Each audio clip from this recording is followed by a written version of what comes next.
नमस्कार। कभी ये सोचा है कि क्या सच में सिर्फ 21 दिनों में किसी की जिंदगी बदल सकती है? आज हम एक ऐसी ही 21 दिन की अफर्मेशन चुनौती के पीछे की पूरी साइकोलॉजी को डिकोड करने वाले हैं। तो चलिए इसमें जरा गहराई से उतरते हैं। ये सवाल तो बहुत बड़ा है ना?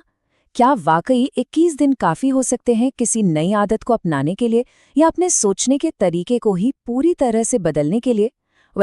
जो सोर्स मटेरियल है वो तो कहता है कि हाँ, ये बिल्कुल मुमकिन है। तो देखते हैं कि आखिर ये काम करता कैसे है। तो सवाल ये है कि ये 21 दिन की संख्या ही क्यों? ये कहीं से भी उठाया हुआ कोई रैंडम नंबर नहीं है। साइकोलॉजी कहती है कि किसी भी नई आदत को पक्का करने में हमारे दिमाग को लगभग 21 से 66 दिन लगते हैं। और ये जो पूरी प्रैक्टिस है ना, वो इसी सिद्धांत पर बनी है कि लगातार कोशिश करने से हम अपने दिमाग के न्यूरल पाथवेज को, मतलब सोचने के जो रास्ते हैं, उन्हें रीवायर कर सकते हैं। ठीक है, तो इस चुनौती की नींव क्या है? किस चीज पर यह टिकी हुई है? ये टिकी है 3 बहुत ही शक्तिशाली पिलर्स पर: माफी यानी फॉरगिवनेस, विश्वास यानी ट्रस्ट, और आत्म पहचान यानी खुद को पहचानना।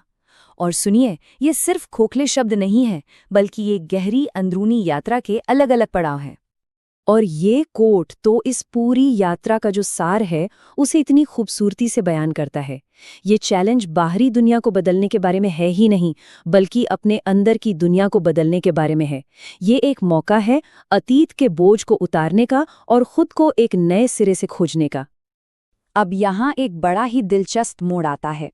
ये जो सफ़र है, ये कुछ नया करने से शुरू नहीं होता, बल्कि कुछ छोड़ने से शुरू होता है। आगे बढ़ने से पहले उन सभी चीज़ों को छोड़ना होगा जो हमें पीछे खींच रही हैं। एक चीज़ पर ध्यान दीजिए, ये प्रोसेस बाहरी दुनिया से शुरू होता है। उन लोगों को माफ़ करना जिनसे आज कोई अनबन हुई। ये एक तरह से रोज़ की मेंटल क्लीनिंग जैसा है, जो हर रात एक साफ स्लेट के साथ सोने में मदद करता है। और यहाँ हम देखते हैं कि माफ़ी का दायरा कितना बड़ा है। ये सिर्फ दूसरों को माफ़ करने तक सीमित नहीं है, ये उन हालातों को भी माफ़ करने के बारे में है जो हमारे कंट्रोल में नहीं थे, और सबसे ज़रूरी, खुद को माफ़ करने के बारे में, अतीत की गलतियों के लिए और आज हुई चूकों के लिए भी। तो जब एक बार अतीत का बोझ उतर जाता है, तो हमारे सामने एक साफ स्लेट, एक ब्लैंक कैनवस होता है। अब वक्त है उस कैनवस पर एक शक्तिशाली आत्मछवि बनाने का। चलिए अगले चरण पर चलते हैं, खुद पर अटूट विश्वास। यहाँ खास बात यह है कि हम किसी मुश्किल फिलॉसफी में नहीं उलझते। शुरुआत होती है आत्ममूल्य के सबसे सरल, सबसे बुनियादी बयानों से। मैं अच्छा हूँ। ये एक ऐसी सच्चाई है जिसे हम अक्सर भूल जाते हैं। ये जो सिंपल सी बातें दोहराई जाती हैं, ये हमारे अवचेतन मन में बहुत गहराई तक काम करती हैं। ये हमारे अंदर की उस छोटी सी आवाज़ को शांत करती हैं जो हमेशा कहती रहती है कि हम काफ़ी अच्छे नहीं हैं। ये एक पॉजिटिव सेल्फ इमेज बनाने में मदद करती हैं, चाहे बाहर की दुनिया कुछ भी कहे। तो यहाँ का लक्ष्य है बार बार दोहराकर अपने अंदर ताकत का एक किला बनाना। ये खुद को याद दिलाने के बारे में है कि असली ताकत बाहर से नहीं आती, बल्कि हमारे अंदर से ही पैदा होती है। ये सिर्फ अपनी तारीफ करना नहीं है, ये असल में अपने अंदर एक पॉजिटिव माहौल बनाने की बात है। ये एक तरह का ऐलान है कि नेगेटिविटी को बाहर निकालकर अपने अंदर की जगह को पवित्र बनाया जा रहा है। तो अब जब खुद पर विश्वास की एक मजबूत नींव रख दी है, तो अगला कदम क्या है? अब वक्त है उस एनर्जी को किसी खास मकसद की ओर मोड़ने का, और यहीं पर फोकस यानी ध्यान का रोल आता है। यहाँ एक बहुत ही जरूरी, एक अहम फर्क समझाया गया है।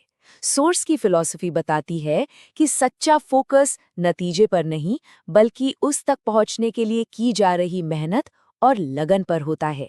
इससे हमारा कंट्रोल उन चीजों पर आ जाता है जिन्हें हम सच में कंट्रोल कर सकते हैं, हमारी कोशिशें और हमारा डेडिकेशन। और ये जो सोच है ना, ये पूरा गेम बदल देती है।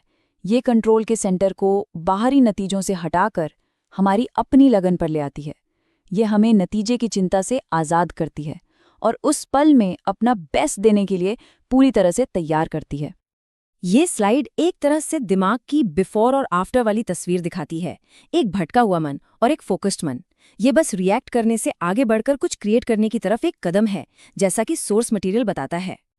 तो आखिरी और सबसे ज़रूरी बात, रोज़ इस प्रैक्टिस को लॉक कैसे किया जाए, इसे पक्का कैसे बनाया जाए ताकि इसका असर बना रहे? सोर्स इसके लिए एक बहुत ही आसान लेकिन शक्तिशाली रात का रिचुअल सुझाता है, जो इन सभी बातों को एक साथ ले आता है। ये बहुत ही सीधे एक्शन लेने वाले कदम हैं जो दिन भर की अफर्मेशंस को पक्का करने में मदद करते हैं। ये सब कुछ शांति, इरादे और दोहराव के बारे में है। ये सभी चीजें हमारे अवचेतन मन को उस वक्त प्रभावित करने के लिए डिजाइन की गई हैं जब वो सबसे ज्यादा ग्रहणशील होता है, यानी सोने से ठीक पहले। और ये है आखिरी, सबसे ताकतवर मंत्र। ये एक ऐलान है, एक वादा है और एक गहरा विश्वास है।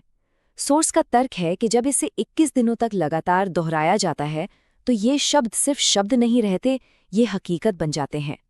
ये एक दिलचस्प सवाल छोड़ जाता है, क्या सच में शब्दों में इतनी ताकत हो सकती है कि वो हमारी दुनिया को आकार दे सकें? इस पर सोचना तो बनता है।